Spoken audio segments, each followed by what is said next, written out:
മുണ്ടക്കൈ ചൂരൽമല ഉരുൾപൊട്ടലിൻ്റെ വേദനിക്കുന്ന ഓർമ്മയാണ് മേപ്പാടി പഞ്ചായത്തിനടുത്തുള്ള ഹാൾ. അവിടെ ഊണും ഉറക്കവുമില്ലാതെ 4 ചെറുപ്പക്കാർ ദുരന്തത്തിൽ നാട്ടുകാർക്കൊപ്പം നിന്നു. ക്യാമ്പുകൾ പിരിച്ചുവിട്ടെങ്കിലും ഈ 4 പേരും ഇപ്പോഴും ഈ ഹാളിലുണ്ട്. മേപ്പാടി ക്യാമ്പിനോട് ചേർന്ന ഈ കെട്ടിടത്തിലാണ് മൃതദേഹങ്ങൾ ആദ്യം എത്തിച്ചിരുന്നത്.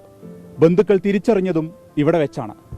അന്നു മുതൽ ഈ ദിവസം വരെ 4 ചെറുപ്പക്കാർ എല്ലാ സഹായവുമായി ഇവിടെയുണ്ട്. ഊണും ഉറക്കവും ഇവിടെ തന്നെ.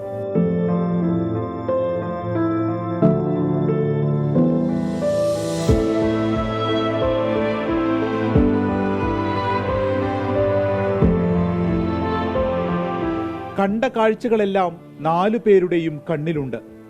ഇടയ്ക്കെല്ലാം കണ്ണീരായി ഒലിക്കുന്നുമുണ്ട്. വേദനകൾ മരവിപ്പിലേക്ക് മാറി. ഷഹീദ്, ജയേഷ്, മുഹമ്മദ് സിക്കന്ദർ, ഫർഷാദ് ഇവരുടെ മുന്നിലേക്കാണ് ഓരോ മൃതദേഹങ്ങളും എത്തിയിരുന്നത്.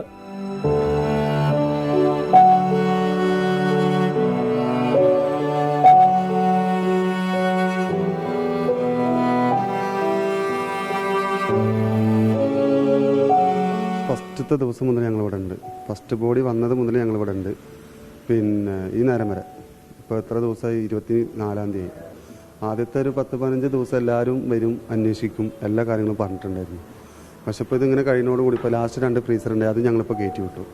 എല്ലാം കഴിഞ്ഞ് ഞങ്ങൾ ഇതിൻ്റെ ഉള്ളിൽ തന്നെ ഉള്ളത്. പക്ഷേ ഞങ്ങൾക്ക് ആരെങ്കിലും വന്നിട്ട് എന്താണ് നിങ്ങളുടെ അവസ്ഥ, കാര്യങ്ങൾ ചോദിക്കാനോ ഒന്നിനും ഒരാളും ഇതുവരെ വന്നിട്ടില്ല ഇങ്ങോട്ട്. ഇവിടെ ഞങ്ങൾ PPE കിറ്റ് ഇട്ട് ഞങ്ങൾക്ക് ഒരുപാട് അവഗണന പുറത്തുനിന്ന് കിട്ടിയിട്ടുണ്ട്. ഭക്ഷണം കഴിക്കാൻ പോകുമ്പോൾ ഞങ്ങൾ അടുത്ത് വരെ ഒരാൾ നിൽക്കലില്ല. മോർച്ചറിയിലാണ് ഡ്യൂട്ടി കൊണ്ട് ഫുഡ് കഴിക്കാൻ അടുത്ത ആളിരുന്നവർ അവർ നീച്ചു പോകുന്ന അവസ്ഥയാണ്. അതേപോലെ ഡ്രസ്സ് എടുക്കാൻ പോയി കഴിഞ്ഞാൽ ഡ്രസ്സ് കിട്ടില്ല. ഡ്രസ്സ് കിട്ടുമ്പോൾ മോർച്ചറിയിൽ നിന്നാണെന്നുണ്ടെങ്കിൽ ഞങ്ങൾ മാറി നിൽക്കണം. ഇതൊക്കെ ഞങ്ങൾ ഇട്ടതൊക്കെ ഇപ്പോൾ ഇന്നലെ രാവിലെ ഇട്ട ഡ്രസ്സ്, ഇതുവരെ ഞങ്ങൾക്ക് മാറി ഇടാൻ വരെ ഡ്രസ്സ് വരെ അല്ല. നിരന്തരമായി കയ്യുറയിട്ടതിനാൽ അതിന്റെ പാർശ്വഫലങ്ങൾ ഇവർക്കുണ്ട്. ഇനി മുതൽ ഈ ഹാൾ മുണ്ടക്കൈ സ്കൂളിലെ കുട്ടികൾക്ക് പഠിക്കാനുള്ള സ്ഥലമാണ്. അതിനായി വൃത്തിയാക്കുന്നു. ഇതാ ഈ 4 പേർ ഇപ്പോഴും ഈ ഹാളിൽ. സമാനതകളില്ലാത്ത ദുരന്തത്തിൽ അധികമാരും ഏറ്റെടുക്കാത്തൊരു കാര്യമാണ് ചെയ്തത്. ആദരം, സ്നേഹം. അഭിത്തിനൊപ്പം ബിപിൻ സി വിജയൻ, 24 വയനാട്.